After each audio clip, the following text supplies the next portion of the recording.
മലപ്പുറം ജില്ലയിലെ പൗരാണിക ക്ഷേത്രങ്ങളിലൊന്നാണ് വാണിയമ്പലം ത്രിപുരസുന്ദരി ദേവി ക്ഷേത്രം.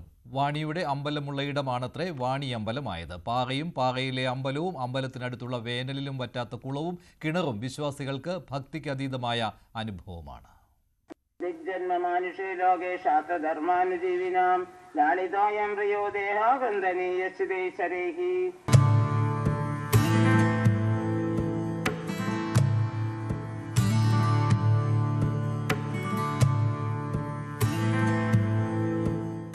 വാണിയമ്പലം പാറയും പാറയ്ക്ക് മുകളിലെ ത്രിപുരസുന്ദരി ദേവീക്ഷേത്രവുമെല്ലാം വേറിട്ട ഒരു അനുഭവമാണ്. പാറയ്ക്ക് മുകളിൽ നിന്ന് നോക്കിയാൽ അങ്ങ് ദൂരെ പച്ചപതിച്ചു കിടക്കുന്ന നിലമ്പൂർ കാടുകളും സൈലന്റ് വാലിയുടെ ഭാഗമായ വനങ്ങളും കാണാം. സദാ വീശിയടിക്കുന്ന കാറ്റ് ചൂടിന് ആശ്വാസമേകും.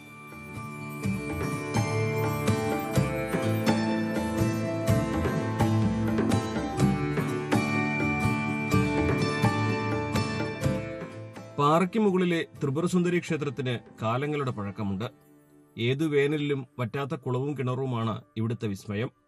ഇതിന് പിന്നിൽ ഒരു ഐതിഹ്യമുണ്ട്. വർഷങ്ങൾക്ക് മുന്നേ ഇവിടെ ഒരു പൂജാരി ക്ഷേത്രത്തിൽ പൂജിക്കുന്ന സമയത്ത് അന്ന് ഇവിടെ വെള്ളം ഉണ്ടായിരുന്നില്ല അമ്പലത്തിൽ. അപ്പോൾ നേദ്യം വെച്ചതിന് ശേഷം താഴെ പോയിട്ട് വെള്ളം കൊണ്ടുവരാൻ പോയി. അപ്പോൾ വെള്ളം കൊണ്ടുവന്നപ്പോഴേക്കും നേദ്യം കരിഞ്ഞു പോയി. അപ്പോൾ കരിഞ്ഞു പോയപ്പോൾ അത് ദേഷ്യത്തോടെ ആ ചട്ടിയും ഉരുളി എടുത്തെറിഞ്ഞു. അപ്പോൾ ഉരുളി എറിഞ്ഞ സ്ഥലത്ത് ഒരു കുളം രൂപപ്പെട്ടു. അതിന് ഉരുളി കുളം എന്ന് പറയും. ചട്ടുക എറിഞ്ഞ സ്ഥലത്ത് ഒരു ചട്ടുകുളം ഉണ്ടായി. അങ്ങനെയാണ്. അപ്പോൾ അതിലാണ് ഇപ്പോൾ വെള്ളമുള്ളത്. ആ തീർത്ഥം ഉപയോഗിച്ചിട്ടാണ് ഇപ്പോൾ ഇവിടുത്തെ എല്ലാ കാര്യങ്ങളും. വെള്ളം പറ്റില്ല എല്ലാ കാലത്തും, ഏത് വേനൽക്കാലത്തുണ്ടോ. ത്രിപുരസുന്ദരി രൂപത്തിലാണ് പ്രതിഷ്ഠ. വിഷ്ണുവും ഗണപതിയും നാഗദേവതകളുടെ പ്രതിഷ്ഠകളുമുണ്ട്. നവരാത്രികാലം ഏറെ വൈശിഷ്ട്യമാർന്നതാണ് ക്ഷേത്രത്തിന്. നവരാത്രിക്ക് ഇവിടെ ദേവി ഭാഗവത നവയജ്ഞം നടക്കുന്നുണ്ട് 9 ദിവസങ്ങളായിട്ട്. അത് വിജയദശമീൻ്റെ തൊട്ട് 9 ദിവസമായിട്ടാണ് നടക്കാറുള്ളത്. അത് കഴിഞ്ഞിട്ട് നവരാത്രി ആഘോഷം ഉണ്ട്. പിന്നെ വിജയദശമി ദിവസം കുട്ടികളുടെ എഴുത്തിനിരുത്തൽ എല്ലാം ഉണ്ട്. പാറയെ ചുറ്റിയാണ് ഷൊർണൂർ നിലമ്പൂർ റെയിൽവേ പാത. പാതയുടെ നിർമ്മാണ സമയത്ത് ബ്രിട്ടീഷുകാരാണ് ഇവിടുത്തെ ജലസാന്നിധ്യം മനസ്സിലാക്കിയത്. പാറ പൊട്ടിക്കുന്നത് അപകടമാകുമെന്ന് കണ്ട് അവർ പാറയുടെ ഒരു വശത്തിലൂടെ പാത നിർമ്മിച്ചു.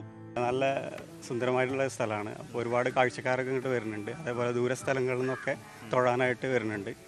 രാവിലെ 6 മണിക്കാണ് ക്ഷേത്ര നട തുറക്കുക. വൈകിട്ടും തുറക്കും. വൈകിട്ട് 5:30 മുതൽ 6:30 വരെ. വിനോദസഞ്ചാര കേന്ദ്രമെന്ന നിലയിൽ ആളുകളുടെ വരവ് ക്ഷേത്രത്തിന്റെ സുരക്ഷയെ ബാധിക്കാൻ തുടങ്ങിയതോടെ ഇപ്പോൾ രാവിലെയും വൈകുന്നേരവും നിശ്ചിത സമയം വരെയേ ഇവിടേക്ക് പ്രവേശനമുള്ളൂ.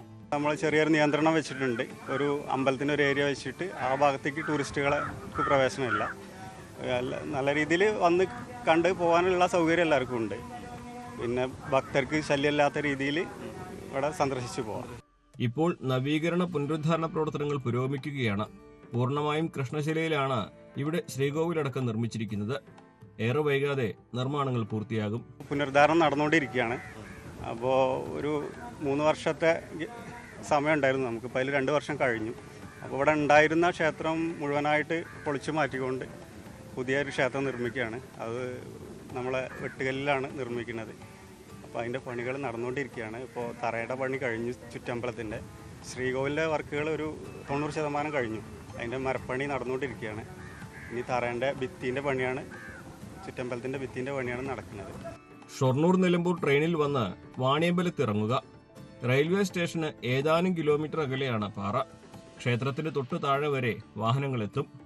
വിശ്വാസികൾക്ക് ക്ഷേത്ര ദർശനം നടത്താം. അല്ലാത്തവർക്ക് പ്രകൃതിയെ ആസ്വദിക്കാം.